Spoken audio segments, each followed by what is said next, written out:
4వ సారి కలెక్టర్ రావడం జరుగుతుంది. మా రాష్ట్ర జేఏసీ కమిటీ ఏం చేసిందంటే ఈ రోజు కలెక్టర్ ఆఫీస్ చేయండి, ఇచ్చిన తర్వాత మన కార్యాచరణ ఏంటంటే నెక్స్ట్ అసెంబ్లీ ముట్టడే ఉంటుంది సార్. ఏముండదు ఇక ఇక్కడ నుంచి ర్యాలీకి వెళ్ళేసి అసెంబ్లీ ముట్టడే ఉంటుంది. ఒకవేళ మా ఎందుకు దయతలిచి మీరు ఇస్తే మేము సంతోషంగా తీసుకోమని రెడీగా ఉన్నాం సార్. మేము అసెంబ్లీ దాకా రాకుండా చూసుకోండి సార్ అని చెప్పి హెచ్చరిస్తున్నాం. ఆత్మకూరు మండల్, నేను జిల్లా ఇన్ఛార్జ్ యాదాద్రి భువనగిరి. అయితే ఈరోజు రాష్ట్ర జేఏసీ పిలుపు మేరకు జిల్లా కలెక్టర్ ఎదుట ధర్నాకు పిలుపునివ్వడం జరిగింది. వీఆర్ఏ జేఏసీ పిలుపు మేరకు ఈరోజు మా కలెక్టర్ ఆఫీస్ దగ్గర కూర్చున్నాం. అయితే గత ప్రభుత్వం 16 నెలల క్రితం మాకు జీవో 20,555 మంది వీఆర్ఏలు ఉన్న మాకు జీవో జారీ చేయడం జరిగింది.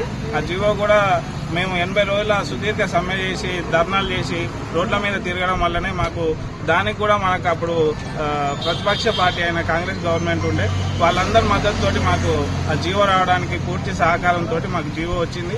జీవో వచ్చిన ఆనందంలో ఏముందంటే 16,758 మంది వెళ్ళిపోయారు. మేము ఇంకా 3,758 మంది మిగిలిపోయినాము. మా మిగిలిపోయిన వీఆర్ఏలకు వెంటనే మాకు ఆర్డర్లు ఇవ్వాలని మంత్రి చుట్టూ కానీ గవర్నమెంట్కు 10 సార్లు వినతి పత్రాలు ఇచ్చిన ఇదే కలెక్టర్ ఆఫీస్ ఇది 4వ సారి ఇవ్వడం జరుగుతుంది. అయితే వాళ్ళు ఇస్తామని అంటారు కానీ ఎప్పుడు ఇస్తాం అనేది క్లారిటీ వస్తలేదు.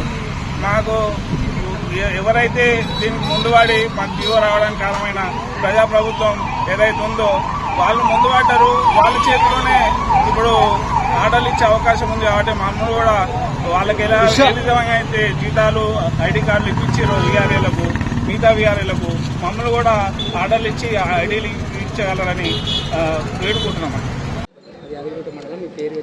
యాదగిరిగుట్ట మండలం మాది, యాదగిరిగుట్ట మండలం. నా పేరు సాయినీల. గత ప్రభుత్వం ఇచ్చిన 81, 85 జీవో ప్రకారం మాకు ఉద్యోగాలు ఇవ్వాలని కోరుకుంటున్నాం. చాలా సఫర్ అవుతున్నాం మేము. మాకు ఉద్యోగాలు లేక మా బాధ అనేది అర్థం చేసుకొని మాకు తొందరలో ఉద్యోగాలు ఇవ్వాలని కోరుకుంటున్నాను మంత్రి గారిని. అంతే. నేను ఉద్యోగ మండలికి వెళ్ళి వచ్చిన 81 వారసుని. మాకు గత ప్రభుత్వం కేసీఆర్ ప్రభుత్వం ఈ 81, 85 జీవోలు ప్రతిపాదించడం జరిగింది. దాని ప్రకారం మా వీఆర్ఓ వారసులకు కూడా ఉద్యోగాలు ఇస్తామని చెప్పేసి గత ప్రభుత్వం ప్రకటించిన ఈ ప్రభుత్వం అప్పుడు మాకు సపోర్ట్గా ఉంది. ఈ కాంగ్రెస్ ప్రభుత్వం సపోర్ట్గా ఉంది. ఇప్పుడు ఈ ప్రభుత్వాన్ని చుట్టూ తిరుగుతూ ఉన్నాం. ఒక 12 నెలల సంవత్సరంకి వెళ్ళి ప్రభుత్వం చుట్టూ తిరుగుతూ ఉన్నాం. రేపిస్తాం, మాపిస్తాం, మీకు మంచి రోజులు వస్తాయని చెప్పుకుంటూనే ఉంది. కానీ మాకు మంచి రోజులు వస్తున్నాయా, ముంచి రోజులు వస్తున్నాయా మాత్రం మాకు అర్థం కావట్లేదు. ఈరోజు మా ఈ ప్రభుత్వం ఇస్తే మీరు సంతోషంగా తీసుకొని మీ ఫోటోలు కానీ మా ఇళ్లలో ఉంటే సార్ ఖచ్చితంగా మీ ఉద్యోగాలు ఖచ్చితంగా ఇవ్వాలి. మా వారసులో మేము ఇంకోటి ఏంటంటే మీ ఉద్యోగాలు ఈ ఆర్డర్లు ఇచ్చేటప్పటికి ఏం చెప్పారంటే ఈ ఆర్డర్లు ఇచ్చే ముందు ఒక కుటుంబ అప్డేట్ ఇవ్వమని చెప్పారు. అప్డేట్ ఇవ్వడం వల్ల ఏమైందంటే మా కుటుంబాలందరికీ, మా అన్నదమ్ములందరికీ కొన్ని లక్షలు ఇచ్చుకొని మేము ఎంతో కొంత ఆర్థికంగా వాళ్ళకి ఇచ్చుకున్నాం. ఆ అప్పులు తెచ్చుకొని వాళ్ళకి ఇవ్వడం వల్ల ఈరోజు మేము అప్పులో కూరుకుపోయినాం.